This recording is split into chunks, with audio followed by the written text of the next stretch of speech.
Okay, we're live. This is just a test broadcast from Windows on the World, and we do a show every Sunday. WindowsOnTheWorld.net. It goes out live. It's a radio show. We're going to be starting to do some live streams. I was actually on with Eric Von Essex during the week talking about local councils and how, well, all our input locally has been taken away. And we talk about this a lot in our talks, which are called The Bigger Picture or The Real Citizens Assembly. Now, as this is a little test broadcast for future broadcasts, I thought we'd bring in a guest and someone who's actually contributed to the show before, Clive Menzies. I think the show we actually featured Clive on was all about the evolution versus, what's the word? I suppose it's... intelligent design. That's right, but this is not intelligent design. It was about intervention theory. That was it. I was trying to rack my brains for that show because it was also featuring Stephen and Evan Strong in Australia, who had been challenging the official timeline and the out of Africa theory. So we went into quite a lot of stuff about the idea of intervention theory on that show, which is this idea that somehow the present Homo sapiens have been genetically modified. So that was the one I was looking for, Clive. Yeah. Yeah, so can you hear me, Clive? Yeah, I can hear you loud and clear.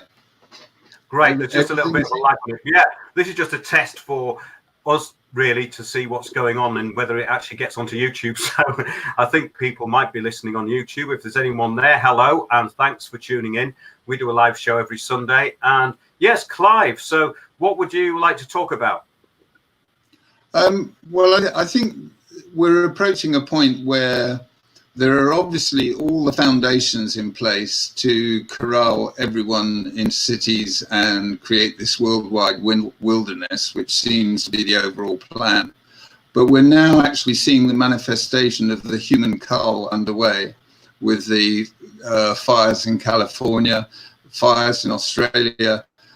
Max Egan has done a couple of really interesting videos about why there are water shortages, and it's down to the water used in fracking, it's down to agribusiness and damming the main river source from the north, which is actually leaving all the rivers and creeks dry all over the rest of Australia. I mean, they're in real crisis at the moment. And if you match that with what happened in California, as reported by Deborah Tavares, the cull seems to be underway, obviously in fairly isolated, localized communities, localized in the sense that they're not in the forefront of everybody's mind, and everybody is attuned to this idea that this is climate change. The fact that it is demonstrably proven that climate has nothing to do with this, it's mismanagement, deliberate mismanagement, and the privatization of water resources, and there may well be weather manipulation involved as well. That's been going on for over 70 years now. Well, that's absolutely right. And the first time I became aware of this was a place in Australia called the Murray-Darling Basin, and they actually sold off the water there. It was all privatized. So the self-irrigating farmers went out of business and having a terrible time. And I think that's why maybe Sky News Australia is actually reporting this stuff and seeing through what it's actually about. In other words, that it's a political agenda and it's a globalization agenda. It's nothing to do with the weather. And they seem to be fighting back against that at the moment. There's a fellow there called Andrew Bolt. I also talk to people in Australia quite a lot. There's the Citizens Electoral Council of Australia I talk to, and they're in touch with Malcolm Roberts, who's been fighting this. Malcolm Roberts is, of course, the First Nation Party of Australia, along with Pauline Hanson, and they get totally derided as being extreme right-wing, basically because Australia is the same as everywhere else, and it's gone into this new form of totalitarianism, which people actually call the left, which isn't the left, because the old left died a long time ago. So it's quite an interesting situation. And yes, it is a definite program. The UN Agenda 2030 goals are being implemented with very draconian implementation of these strategies. And a lot of people don't realize that what's behind this is actually intentional. It's intentional destruction of natural habitat, basically as a land grab. And there's a conference next year called Wild 11, the first International Wilderness Congress started. They started in 1974, and we covered that on a show we did last week called "The Man Who Saw the Future." And we've got Wilderness 11 2020 next year in India, and they're going to be gifting 50% of the Earth's land and oceans to the United Nations. A lot of people don't know this, but that's the plan. And it's rolled out through a thing called the Global Environmental Facility. And what they do is they loan money to poorer countries. And it's about getting those countries onto the renewables bandwagon and to get them into this technology, which will not power their countries, which will fail.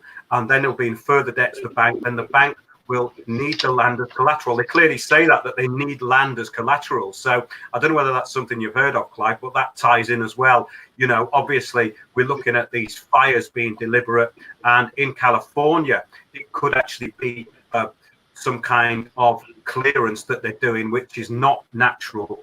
I mean, we have to really look into that, because the fires do look very unnatural, what's happening around the areas. You know, you're getting properties destroyed, and the trees around them are all intact, which is very, very strange. I saw some aerial drone footage, which was very odd to look at. It didn't make any sense if those were real bushfires. So there's all that going on as well. Yeah. Are you aware of the situation in the Murray-Darling Basin in Australia, for instance?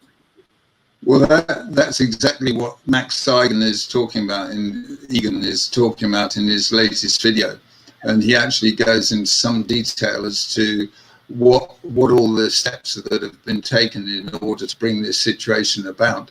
And it's certainly no coincidence. I mean, in many of these situations, people refer to incompetence, or, you know, we didn't realize, or whatever. But actually, when you look at these things as they repeat, they're carefully choreographed with that in mind. And in saying that, you know, 50% of the land is going to be gifted to the UN, the UN was created by money power. The IPCC was created by money power. They announced what they were going to do in 1992 at the UNCED conference, when they said they were going to create they announced the formation of a Rothschild International Conservation Bank, and that they were going to create this world wilderness. So it's no secret what they're doing.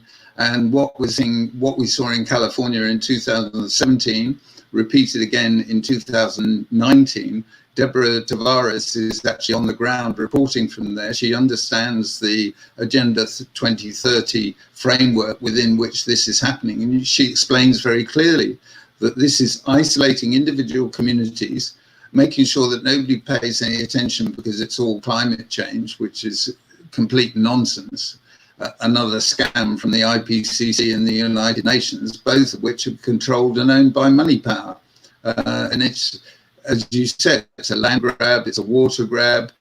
It's basically the creation of, or the implementation of the plan, the foundations which were laid at the beginning of the last century with the two world wars to destroy Germany and the Bolshevik Revolution to destroy Russia. Yes, and that's a very interesting point, because that show we did, The Man Who Saw the Future, featured both of those conferences, which was the 1987 World Wilderness Conference and also the 1992 Rio Earth Summit, both of which were brought about by Maurice Strong with Edmund de Rothschild. And it was clearly announced that they were going to set up this conservation bank, and that they would have to get the cannon fodder involved. In other words, the people of the earth, who they termed as cannon fodder, would not really understand this, and it would have to be sold them very simply as something called sustainable development. And so, in other words, all of this stuff has been written down from a book called Our Common Future onwards, through the Club of Rome reports, and to where we are now, which is Enablers of Global Governance 2019, which you can see on YouTube. So I take down a lot of what these people say, because it's a template, and it's basically a takeover of everything. So that's why we talk about it a lot. It is the takeover of all infrastructure, which affects the livelihood of people all over the planet. So I think this is just a test broadcast. I'm going to see how it's turned out. And if anyone's out there, I hope they found it interesting. But we're going to carry this on. I'm going to be talking to Clive, and we'll probably be doing these streams on Wednesday night. So I'll be announcing that on Sunday on the show. So we're going to start doing live streams, Windows on the World. This has been a test, and we're just trying to get it all together. So hope you enjoyed that, and we'll see you Sunday, 9 p.m, windowsontheworld.net live. Thanks a lot, Clive. Pleasure. All the best.